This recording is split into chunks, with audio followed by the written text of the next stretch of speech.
Welcome back to another reading and correcting with me, Kindar, the Tiger Writes, and Ty, the Tiger Supervisor. These are where I read a chapter from one of my stories and correct it as I go.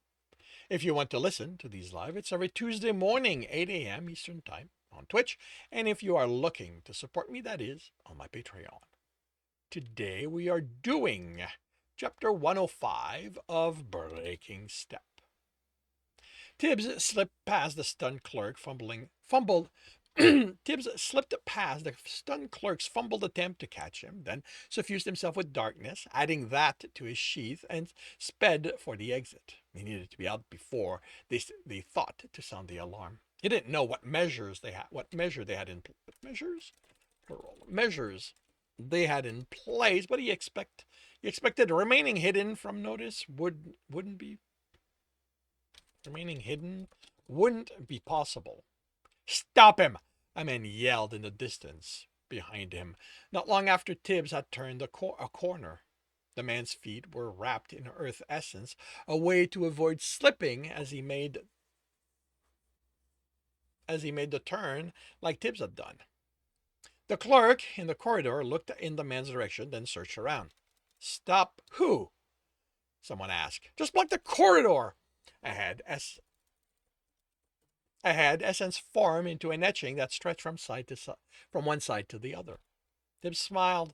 The essence was metal. The adventurer was well into Delta, but his expression was more bored and curious than attentive.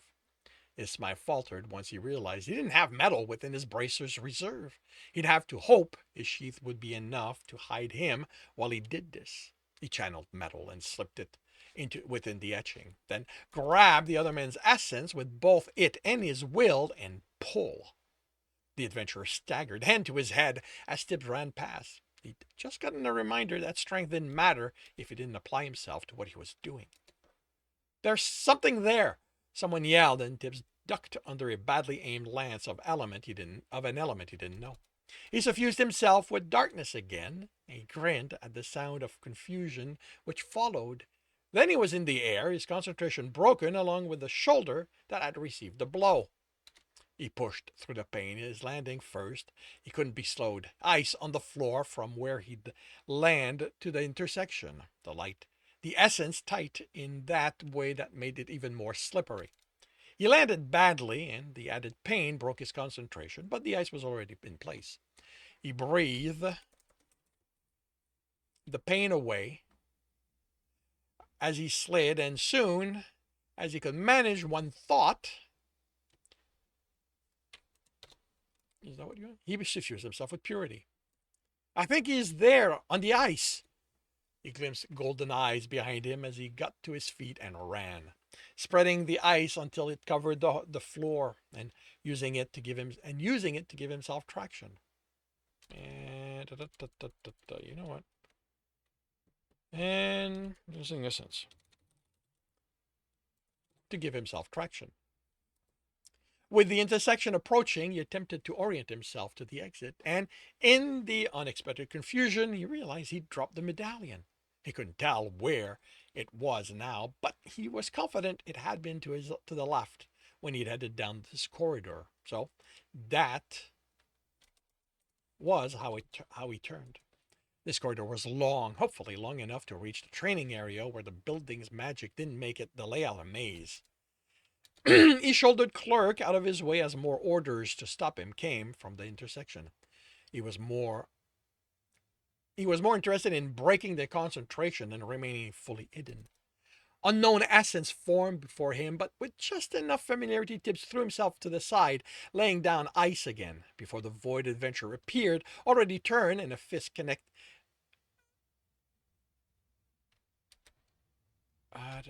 Okay.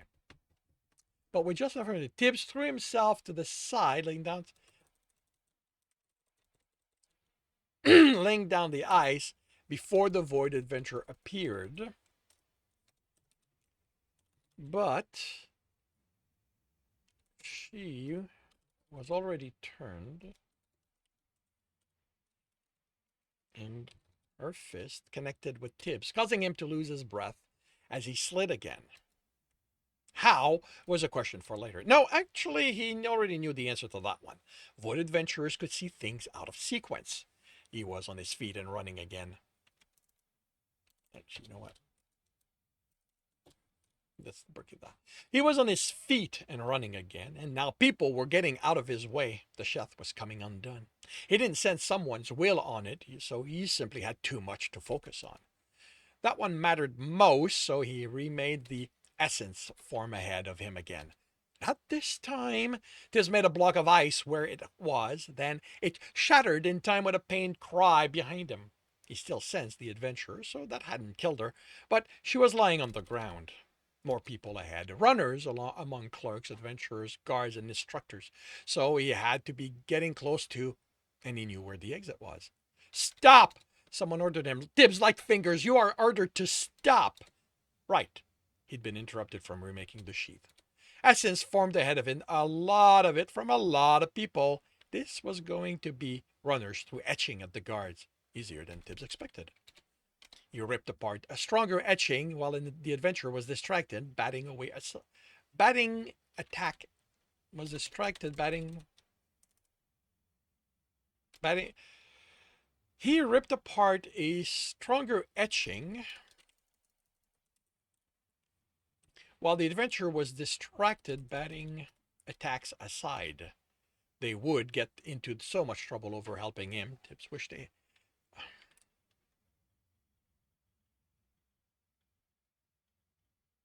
they would get into so much trouble over helping him. Tibbs wished they hadn't.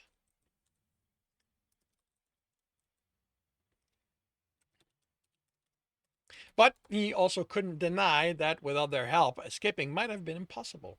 He'd find a way to make it up to them once the chaos died down. An adventurer threw himself at Tibbs, moving faster than Tibbs thought should be possible. He jumped out of the way, then had air discs to bounce off as the men turned with a suddenness that should have wrenched bones apart.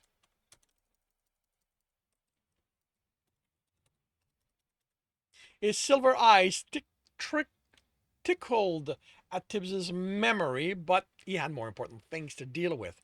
Another air disc and a jump higher put him out of the man's reach.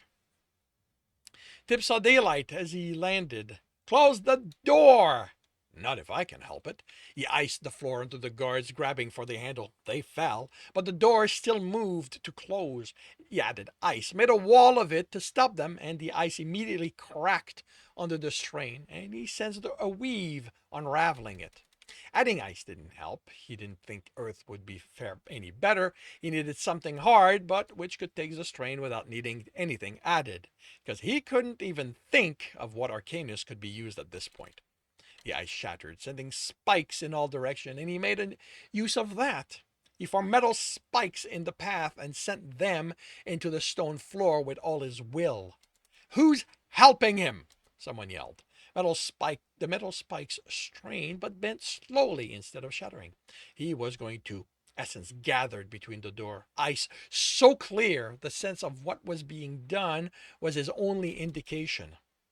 He didn't bother attempting to rip it apart. Someone that skilled wouldn't let themselves be distracted. Instead, he suffused himself with corruption and threw that at the ice and the doors. The etching fought the corruption. It wasn't fast enough to be gone when Tibbs jumped through. Okay.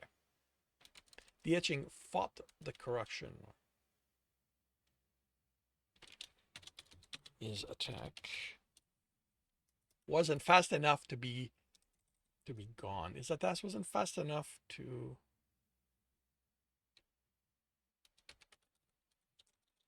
remove all the ice.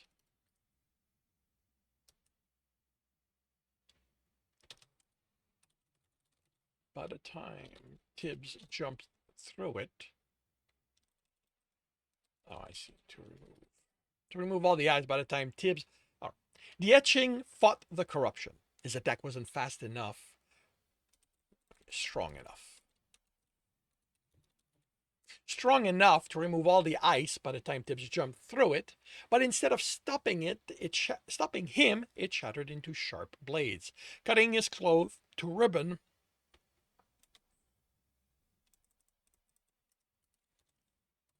cutting his clothes to ribbon. Without water as his element, he wouldn't have survived to land and keep running. He was outside, and they were pursuing him. Calls for more guards would sound soon. Mm, would come soon. He turned into an alley and suffused himself with darkness. This would make it harder for them to know where he was, and the alleys were as confusing as the magic protecting the interior of the guild building. They'd spend the day trying to find him among them, and failing. He used air discs to make it to the roofs, because he wouldn't be in the alleys. That took care of the normal guards. Unfortunately, adventurers had elements, and while he hadn't sensed one, someone might have darkness, and an element had an ease at locating the same element, even darkness. That was a problem he had no matter what element he channeled, so he let go of all of them. As far as he knew, he was the only person able to sense life essence. If someone caught a glimpse of him, he'd just be another of the town folks without an element, once he got a change of clothing, which he'd have to get on the way because Stowe needed his help. There had been no more cries for help, but Tibs refused to entertain that he might be too late. Stowe was a dungeon, and the them might be able to take control away from him, but he couldn't be so powerful as to kill his friend outright. Tibs cursed as he jumped down to grab a drying shirt, then was back on the roof. He wouldn't be able to do this alone, and he couldn't go to any of his friends for help. He couldn't go to anyone, because who else but a runner could deal with the danger Stowe had created, especially on the fourth floor, where on top of the golems the them would be set against him. He cast his sense about. There was one person he could ask and hope she'd agree. He didn't bother sensing for Serba. She was only one more barely noticeable wisp of essence among the town full of them. Her dogs, on the other hand, while their essence was as thin, their shape, the shape of it was different enough. He'd gotten used to noticing it. Now, he just had to run until one of them was within his sense and head in that direction. Tibs had picked up an escort. He'd been both surprised and not when the first rogue ran on another roof parallel with him. No surprise and not. He'd been both surprised and not when the first rogue ran on another roof parallel with his.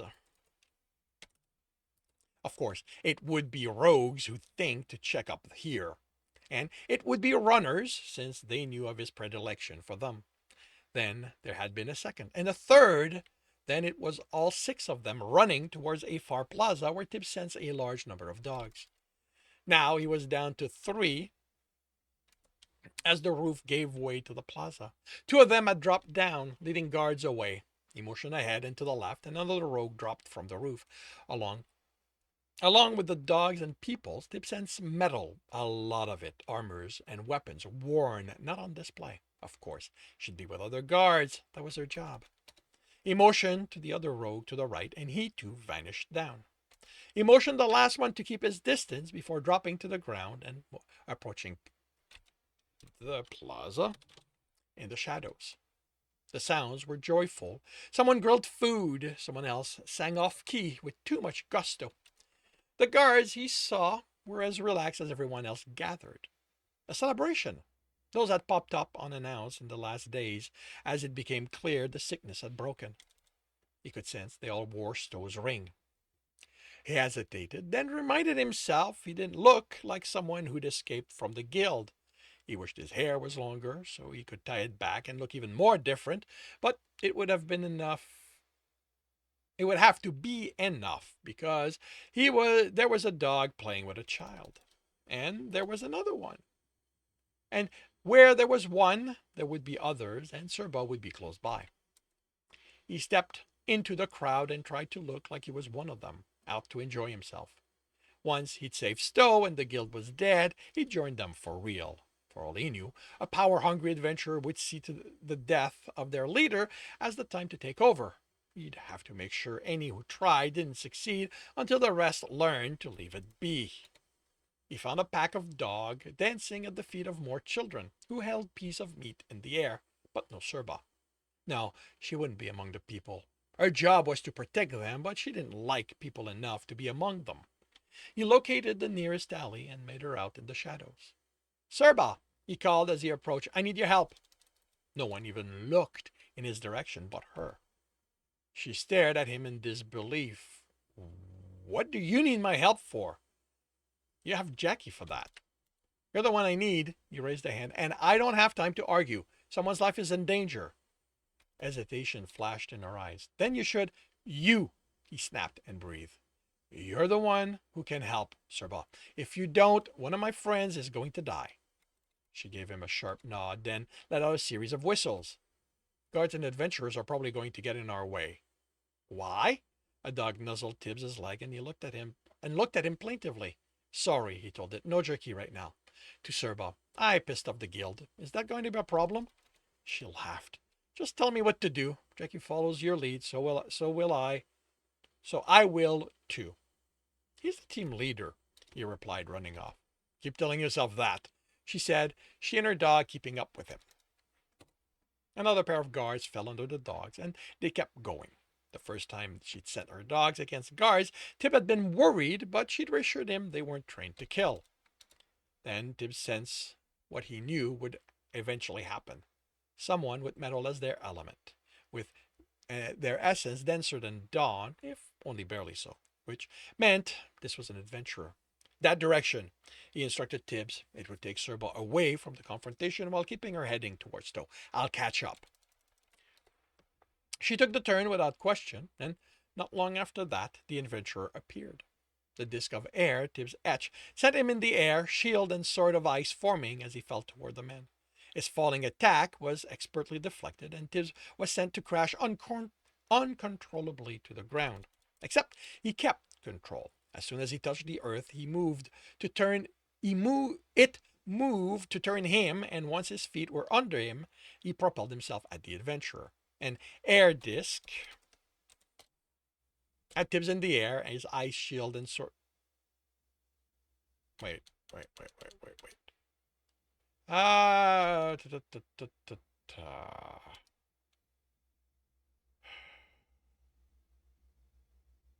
His failing attack was his falling attack was sent to crash and curl, except he didn't. As soon as he touched.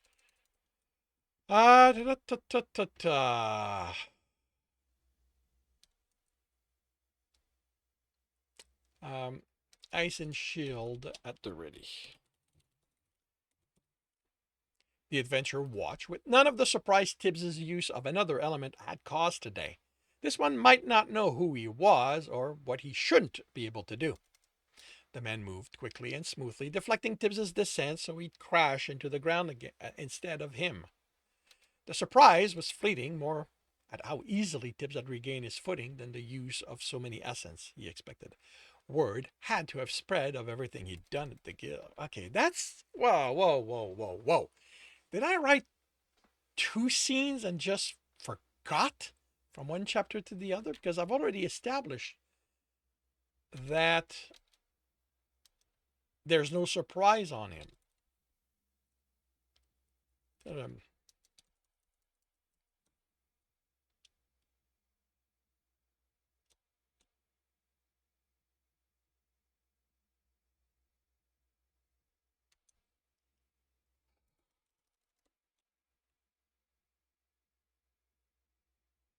So did the adventurer watch. We're not surprised. This one might not know who you are. Okay. The men blocked and struck back. Tibbs used essence to assist his parry. Then he planted his punch backed by earth, and the man staggered. Mez often said he relied too much on essence to help his fighting, but Tibbs felt the same as Jackal. Winning was more important than doing it the right way. He nudged the swing to ensure he ducked under, then another nudge so the man couldn't properly parry his attack, and the blunted top of Tibbs's sword hit the man in the face, breaking his nose and making him reel back. Not looking to kill you, Tibbs said as the man looked at the blood on his hand. Just walk away. I don't let murderers live. Tibbs smiled. He'd done it. The guild was done for.